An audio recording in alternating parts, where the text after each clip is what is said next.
protests against ICE and criticism of federal immigration tactics. Joining me now to discuss is Democratic Congresswoman from Oregon, Bynum. Congresswoman, I want to play something for you that Attorney General Pam Bondi had to say in response to the protest against ICE. Take a listen, and I have another question on the other side. These are not peaceful protests. These are coordinated attacks by radical extremists, and they end now. Anyone who threatens or assaults our federal officers will be arrested and charged federally, not in some liberal state court.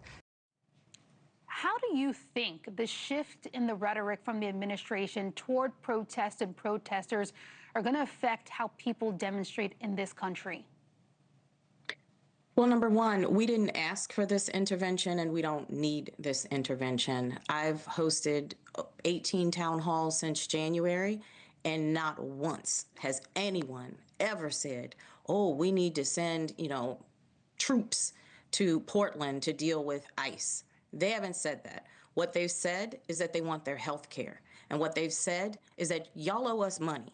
We want our health care, we want our roads, we want our election systems, we want our water, we want our money. That's what the federal government should be working on. This isn't it. It's just a distraction.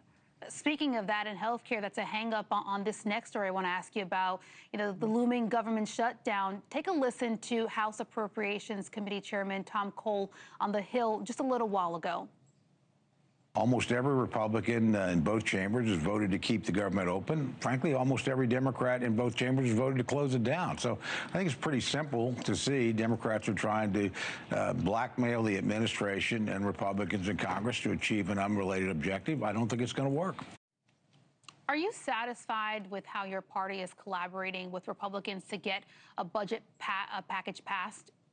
Let's get it straight. I have a 15-year-old, a 17-year-old, a 21-year-old, and a 23-year-old.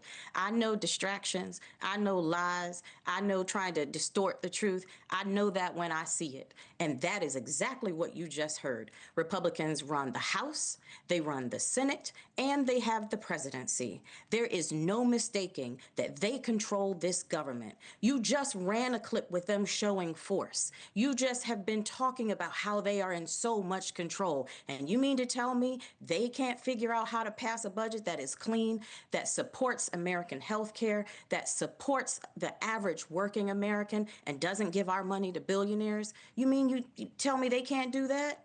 They own this, full stop. We have 48 hours to see if we come to an agreement, Democrats and Republicans, to prevent a shutdown. We're going to be watching this closely. Congresswoman, before I have to let you go here, because we've been following this breaking news out of Michigan, I want to give you a chance to respond to what we have seen there. This Mormon church on fire. The fire was just recently put out, but people shot while they're worshiping on a Sunday.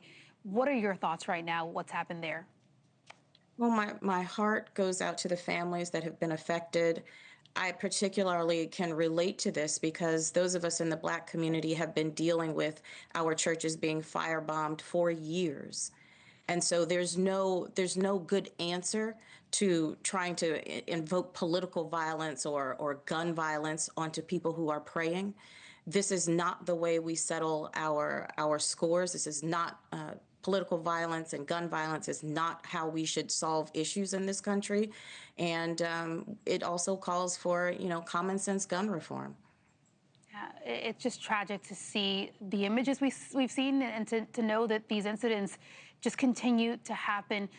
Democratic Congresswoman, really appreciate your time from Oregon, Bynum. Thank you for joining us. We're going to have to take a quick break. We'll be right back.